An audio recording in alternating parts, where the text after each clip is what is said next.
welcome into First Take. Appreciate you hanging with us, both your boys, in the house today in good old Bristol, Connecticut. Alongside Skip Bayless and Stephen A. Smith, I'm Molly Karam. In the flesh? I did tell you I would Wait, that's not virtual? No, it's real. Skip Bayless, I would like you to know, since you're always complaining that I'm gone because you miss me so much. I have been Sometimes here. he does. I have been here 7 of the last 8 days. Wow. In studio. Well, that's a record. You understand? You know what, that's I just like... want you to know that. I just want you to know, and I'm going to be here tomorrow, too. CT's growing on you. Yeah. About that. So that's sort of like the NFL's record number of penalties so far through 3 games. Which we'll get into. That's out of it's control. on me all you want. I got to shake your hand. I like the pockets where a little pop there. Shit, it's me. I keep trying to tell y'all. Yeah. GQ's going to come call him eventually. Don't hold your breath. Kobe, D, Wade, LeBron. I'm tired of them cats thinking they dress better than me. I'm coming. This is just now. Wait till you see the upgrade of the wardrobe come NBA season. I'm just warning y'all. I'm just warning y'all. Nervous. I can wait for that. Just trying to say. Just trying to say. All right, let's work, guys. Coming up, NFL power rankings are out, and Skip has a big problem with one of them. We'll get into that. And the Steelers, unfortunately, without Big Ben. So what should we expect from Michael Vick moving forward? Obviously, they play Thursday night. But first, yesterday, we discussed Derrick Rose's comments at Media Day, and now he is back in the news. Unfortunately, due to injury, Rose was struck in the face by an elbow during Tuesday's practice. He was taken by the Bulls medical staff to Rush University Medical Center for testing and evaluation, which determined he sustained a left orbital fracture. After consultation with several specialists, it has been determined that he will require a surgical procedure, which will take place tomorrow at Rush. Now, after the procedure, a timetable for return to play will be determined. Stephen A., what is your reaction to all this? The man's been in the news all week. Skip Bayless, I am not laughing in any way because this man is injured, because I think the NBA is great when Derrick Rose is healthy and therefore great. Please don't get me wrong. Remember last year, he was my candidate for either comeback player of the year or league MVP or both because of what I knew he could bring. But I can't even put into words how floored I was last night when I'm sitting there and I'm driving home and the news came down that Derrick Rose, I'm talking about fresh off our discussion yesterday about him and how he needs to make sure that he stops saying the things that he says, looking forward to his contract from 2 years from now, only playing 32% of the season over the last 4 years, playing 100 out of 312 games. He needs to keep quiet. And then in the midst of him saying all that, or in the immediate aftermath of it, the very first practice after media day, this dude fractures his orbital bone in his left eye. I could not believe what I read. I said, you can't make this up. You just can't make this up. And here's what it comes down to. He obviously is going to miss additional games. But to make matters worse, could y'all do me a favor, please? The one and only Sarah Spain for ESPN. She works in Chicago. She works for ESPNW, outstanding columnist. She does good work for us on ESPN Radio here. She's based out of Chicago. She's there all the time.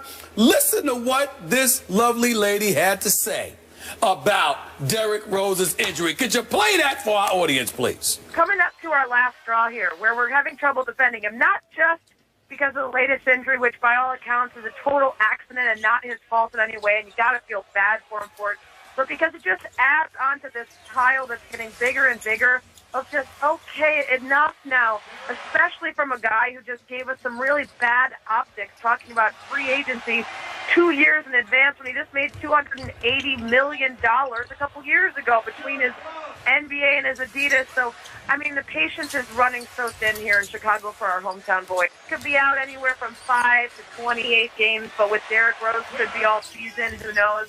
You know, he wants to have his orbital bone looking just right when he goes to his son's graduation in 18 years. There you go.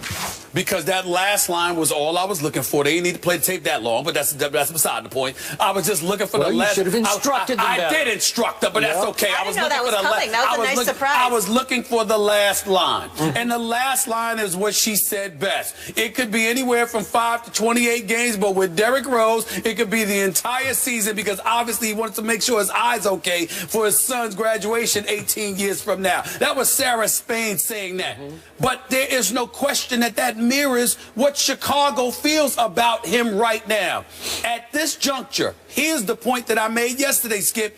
If you're the Chicago Bulls, you might need to trade this dude. You may be looking to trade this dude. It's going to be hard to get rid of him with the numbers that he's getting paid, combined with the level the level of durability that he has had. But now that this latest injury comes up, what makes it even worse, if you wanted to trade him, the likelihood is you can't, even more so now than what I said yesterday. So in less than 24 hours, something else has happened with Derrick Rose. I don't know whether to shake my head and feel sorry for him or to feel even more sorry for the city of Chicago. This is unreal. I feel sorry for both. It really is. I'm so with you on this, because when I heard this yesterday, my first thought was this would make a good Saturday Night Live routine, right? That if they wanted to skewer this, parody this, that's how they would do it, right? It's almost like a good bad story in the like a fictional story in The Onion, you know, something that would be sarcastically done. So I'm going to just throw this out there. This was the opening day of camp. Just a drill. Of camp. Not the season. Okay, this is just something, you're doing your first drills of the year, okay? And you still have a month to go before the first regular season game. And you take an elbow to the face, okay? It wasn't, fortunately, a knee. It wasn't an Achilles tendon. It wasn't anything terrible. And speaking of sound bites, I'm not going to call for this, but our Michael Wilbon, who grew up in the city of Chicago, who loves him some Derrick Rose. Yes, he does. He was on 6 o'clock Sports Center by cell phone, just a quick chime in on this. And he said he's not worried about it because it wasn't in the top 5 of Derrick Rose injuries. This doesn't even make the top 5, right? Right. Okay, so he's saying, well, he'll be back pretty soon, even if he has to wear a mask. It was interesting to me that Taj Gibson, and I think we would both agree, he's a tough guy. He's a tough guy. Right? Yes, he is. He did not shy away from indicating that it was probably his elbow that caught D. Rose in the face.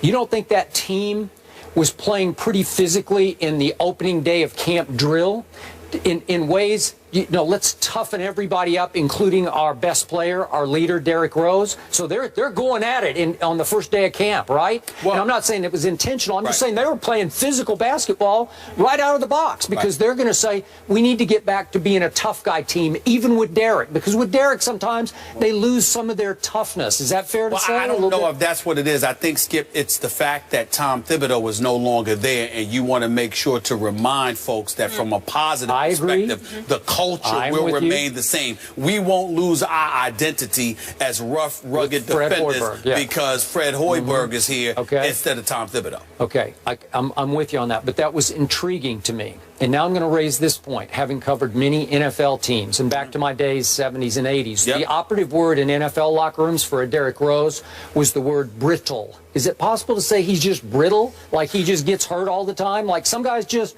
keep getting hurt for no apparent reason. It doesn't follow any pattern. They just get hurt. Is that fair to say? That's fair to say, but may I elaborate on your point?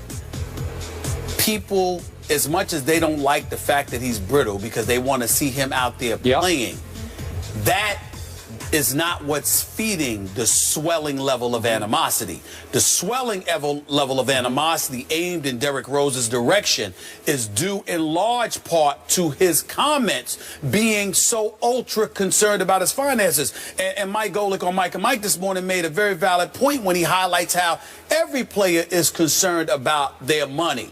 But he also alluded to the fact that there's nothing wrong with it. You just shouldn't say it. I'm going to go a step further. I don't know a player that is not concerned about their money. He's absolutely right about that. But I also know many players who are equally concerned about their playing ability and their level of production as opposed to just their money. And in the case of Derrick Rose, because of what he continues to allude to while under contract, while getting paid, knowing that he's only played 32% of the games, which means he's only fulfilled 32% of his responsibilities, the fact that he can come out and say what he says, and then the injuries continue to pile up. No one is having sympathy for him anymore. They're just saying, here we go again, because he seems perfectly content with being focused on getting his money as opposed to being focused on playing. That's the impression. Okay. Now, remember, I'll remind you once again, we talked about this yesterday. I did serve my time in Chicago. I was a columnist for Chicago Tribune. I still have some very close friends there. And I told you yesterday, they are already done with Derrick Rose. When I talked to them yesterday about this story, they just shrug and say, what else is new? What, like this is business as usual for the Chicago Bulls. They've already cut bait emotionally with Derrick Rose, their native son, the guy who grew up in Chicago. Right. Okay, so I'm looking at the bigger picture here, and it's not that Derrick Rose gets hurt to them. It's how long it takes him to come back from all these injuries, because they think he's using them as a crutch, so to speak, to take even more time off where he just doesn't have to live up to his contract because he's got a free pass because he's had a meniscus surgery. And I've told you this 100 times on the show. I've had 3 meniscus surgeries. They're arthroscopic. They're not a big deal. You can bounce back. I don't care. I can go running on concrete within 3 weeks. Trust me. No, well, I'm just telling you the God's truth. It's not that big a deal if you're willing to do the rehab right out of the box. Get on that exercise bike the first night and start pedaling. You can come back. And for Derrick Rose to say, I don't know, I need 3 or 4 more months, you know, it's bogus. I'm not buying it. So now the scrutiny and the pressure is going to be extreme on Derrick Rose, because on October 27th, they play the Cleveland Cavaliers at the house that Michael Jordan built as a home game. Their home opener is against LeBron James' Cleveland Cavaliers. He should be ready to go for that because he needs to put the mask on. The way LeBron has put the mask on, the way Westbrook put the mask on last year, and we know all the way back to Rip Hamilton and Amari Stoudemire. Lots of very good players have worn masks for entire seasons. Some of them, like Rip, decided he couldn't go without his mask, so he wore it even though he was completely healed. So I want to see Derrick Rose, as do Bulls fans, Derrick Rose in a mask on October 27th on opening night. Is that fair? That is more than fair. I'm not going to sit there. I think it's more than fair, assuming he can play. And obviously, you can put the mask on. You can go out there and play. If the doctors clear him to play, you can do that. Let me say this to you. May 14th. Thursday, May 14th, 2015 was the Bulls' last game. It's when the Cleveland Cavaliers closed them out that night without the services of Kyrie. Kyrie Irving actually did play that game, but he only played about 12 minutes, shot 2 of 2 from the field.